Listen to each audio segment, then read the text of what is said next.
ശബരിമലയിലെ അവതാരങ്ങളെ ഒഴിവാക്കാൻ Devaswom board. മേൽശാന്തിമാർക്ക് സഹായികളെ board നൽകും.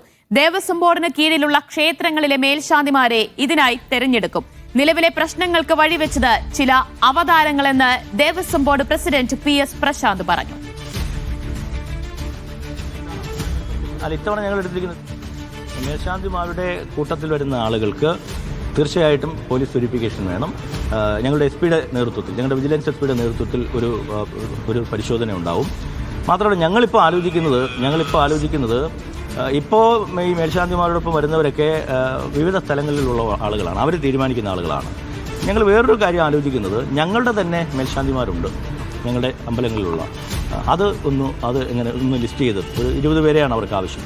ആ 20 പേരെ ഞങ്ങൾ തന്നെ സെലക്ട് ചെയ്ത് കൊടുക്കുന്നതിനെക്കുറിച്ചും ബോർഡ് ഗൗരവമായി ആലോചിക്കുന്നു. അത് ഞങ്ങൾ ഗൗരവമായിട്ട് ആലോചിക്കുന്നുണ്ട്. അത് അതിലേക്ക് പോകും ചിലപ്പോൾ. അതെ. അപ്പോൾ അങ്ങനെ ഒരു ചെറിയ പ്രശ്നമുണ്ട്. അപ്പോൾ അത് മാറ്റാനാണ് SP-യുടെ ഒരു ഡയറക്ഷൻ കൂടി വന്നിരിക്കുന്നത്. ഞങ്ങളുടെ മേൽശാന്തിമാർ ഒരുപാടുണ്ടല്ലോ, അവരെ തന്നെ ഒന്ന് സെലക്ട് ചെയ്തെടുക്കുവാനുള്ളൊരു പരിശ്രമം കൂടി ഞങ്ങൾ നടത്തുന്നുണ്ട്. സുതാര്യത വരണം. കാരണം പല മേൽശാന്തിമാരുടെയും കീഴ്ശാന്തിമാരായി വന്ന ആളുകളാണല്ലോ ഈ കുഴപ്പത്തിലേക്കൊക്കെ ചെന്ന് ചാടിയിരിക്കുന്നത്. അപ്പോൾ അതുകൊണ്ട് അതിനൊരു മാറ്റം വരുത്തണമെന്നാണ് ഞങ്ങൾ ആഗ്രഹിക്കുന്നത്. കൊച്ചിയിൽ നിന്ന് ആര്യ വിവരങ്ങൾ നൽകും. ആര്യ, നിയമനത്തിൽ മേൽശാന്തിമാരുടെ സഹായിമാരുടെ നിയമനത്തിലും ഒരു സുതാര്യത കൊണ്ടുവരാൻ ദേവസ്വം ബോർഡ് ആലോചിക്കുകയാണ്. അത് ആലോചനയിൽ മാത്രമേ ഉള്ളൂ. ശബരിമലയിൽ മണ്ഡലകാലം തുടങ്ങാൻ ഇനി കഷ്ടിച്ച് 1 മാസം പോലുമില്ല. ഈ മണ്ഡലകാലത്ത് തന്നെ ഈ രീതിയിലായിരിക്കുമോ നിയമനം നടക്കുക?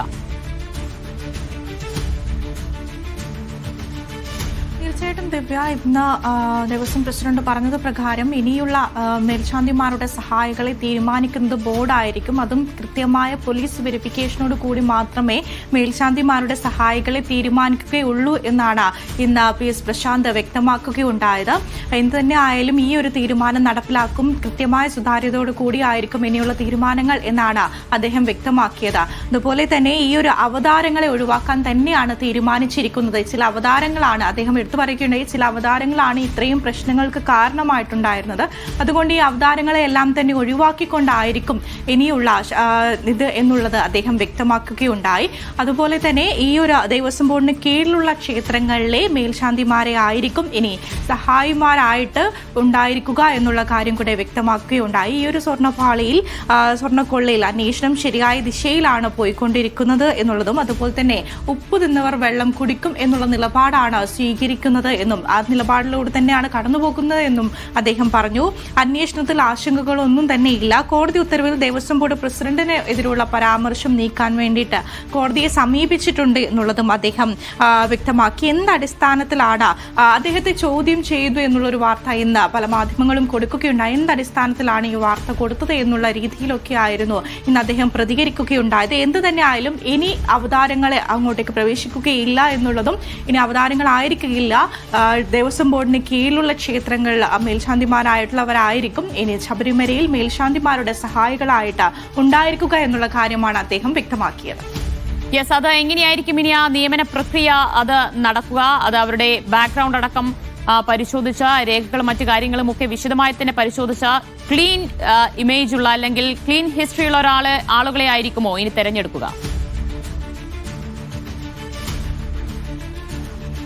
അങ്ങനെയാണ് ഇന്ന് ദേവസ്വം പ്രസിഡന്റ് വ്യക്തമാക്കിയുണ്ടായത്. എന്തിനായാലും പോലീസ് വെരിഫിക്കേഷനോട് കൂടി കൃത്യമായ ഡീറ്റെയിൽസ് ഒക്കെ ശേഖരിച്ചുകൊണ്ട് മാത്രമായിരിക്കും ഇനി അവതാരങ്ങളെ അങ്ങോട്ട് പ്രവേശിപ്പിക്കാത്ത രീതിയിലായിരിക്കും ഈ ഒരു തീരുമാനം എടുക്കുക എന്നുള്ളതാണ് അദ്ദേഹം വ്യക്തമാക്കിയത്. ഇപ്പോൾ മണ്ഡലകാലം തുടങ്ങാൻ വേണ്ടി 1 മാസം മാത്രമാണ് ബാക്കിയുള്ളത്. അതിനിടയിൽ ഈ തീരുമാനങ്ങളൊക്കെ നടപ്പിലാക്കുമോ എന്നുള്ളൊരു ചോദ്യം തന്നെയാണ് ഇപ്പോഴും നിലനിൽക്കുന്നത്. നടപ്പിലാക്കും എന്നുള്ള കാര്യമാണ് അദ്ദേഹം ഇന്ന് വ്യക്തമാക്കിയുണ്ടായത്. ഈ ഒരു മണ്ഡലകാലത്തെ കുറിച്ചുള്ള ചർച്ചകളൊക്കെയാണ് ഇന്ന് ഇവിടെ ചേരുകയുണ്ടായത്. അതിനെ തുടർന്നുള്ള ആ ഒരു മാധ്യമങ്ങളോട് സംസാരിക്കുന്നതിനിടയിലാണ് അദ്ദേഹം ഈ ഒരു അവതാരങ്ങളെ ഒഴിവാക്കിക്കൊണ്ട് പൂർണ്ണമായും ഇനി ദേവസ്വം ബോർഡിന് കീഴിൽ വരുന്ന ക്ഷേത്രങ്ങളിലെ മേൽശാന്തിമാരെ ആയിരിക്കും ശബരിമലയിൽ സഹായികളായിട്ട് കൂടെ ഉണ്ടാവുക എന്നുള്ള കാര്യം അദ്ദേഹം വ്യക്തമാക്കുകയുണ്ടായത്. അതുകൊണ്ട് തന്നെ തീർച്ചയായിട്ടും സുതാര്യമായ രീതിയിലുള്ള ഒരു രീതിയിലേക്ക് പോകാൻ തന്നെയാണ് തീരുമാനിച്ചിരിക്കുന്നത്.